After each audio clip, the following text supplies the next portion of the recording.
দেশে খাম্বা আছে, কারেন্ট নাই, চুলা আছে, গ্যাস নাই, পরিমনির জামাই নাই, নরেন্দ্র মোদীর বউ নাই, কর্মী আছে, আফা নাই, কাউয়া আছে, কাদের নাই, ট্রাক আছে, বালু নাই, খাইরুল দেওয়ানের জনপ্রিয়তা আছে, পদ নাই, মিরাজ আফ্রিদির হাত নাই, হিরো আলমের ভাত নাই, এডলফ খানের বিচি নাই, রোনালদোর বিশ্বকাপ নাই, আর্জেন্টিনার 4 স্টার নাই, ব্রাজিল সাপোর্টারদের শরম নাই, শেখ মুরসালিন খেপ খেলে, টুকাই মামুন জেলে, গাজী নজরুল ইসলাম বট, রিপন মিয়া খাইছে কোট, পুরুষ মানুষের আসল শত্রু নুনু, বাংলাদেশে বিনোদনের শেষ নাই কোনো। অন্যদিকে কারেন্ট না থাকায় বাজারের চিপায় 15 বছরের কচি তরুণীর সাথে আন্দাগুন্দা বাইরাবাড়ি করার সময় এলাকাবাসীর হাতে রিপন মিয়া খাইলো কট, 5 লক্ষ টাকা জরিমানা দিল, হা হা এটাই বাস্তব।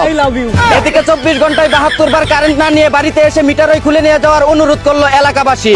অন্যদিকে যারা কারেন্ট না দিয়ে বিদ্যুৎ বিল বেশি নিচ্ছে, আল্লাহ তুমি তাদের যৌবনের কারেন্ট নাই কইরা দিও। এদিকে সপ্তাহে 7 দিনের মধ্যে 2 দিন মানুষ কটকায়, 2 দিন টুকাই মামুল বউ পিটায়, 2 দিন দেশে আন্দোলন চলে, আর বাকি একদিন শুক্রবার সবাই ছুটিতে থাকে। অন্যদিকে 27 বছর বয়সে 27 বার বিয়ে করে 27 বারও ডিভোর্স দিয়ে সফল কাবিন ব্যবসায়ী হিসেবে গিনেস ওয়ার্ল্ড বুকে নাম লেখালেন তনামিকা নামের এক ভুসকি মাতারি।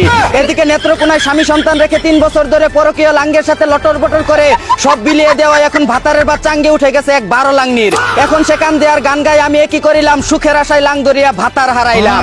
অন্যদিকে দুবাই থেকে চুরি করে আন্ডারওয়্যারের ভিতরে 1.5 কেজি সোনা নিয়ে আসার সময় চট্টগ্রাম বিমানবন্দরে আটক হলো তুষার নামের এক সুদানির ফোয়া। এদিকে কুষ্টিয়ার রোনালদোর বিয়েতে উপহার হিসেবে প্লাস্টিকের বিশ্বকাপ ট্রফি দিতে চায় কামরুল ইসলাম মেসি, কিন্তু দুঃখের বিষয় হলো তাকে দাওয়াতই দেয়নি রোনালদো। অন্যদিকে স্ত্রী সন্তানদের জন্য 12 বছর প্রবাসে থেকে মাথার গাম পায়ে ফেলে টাকা পয়সা উপার্জন করে তাদের সকল আবদার পূরণ করার পর এখন অসুস্থ হয়ে যাওয়ায় রাস্তার পাশে ফেলে রেখে গেল স্ত্রী সন্তানরা।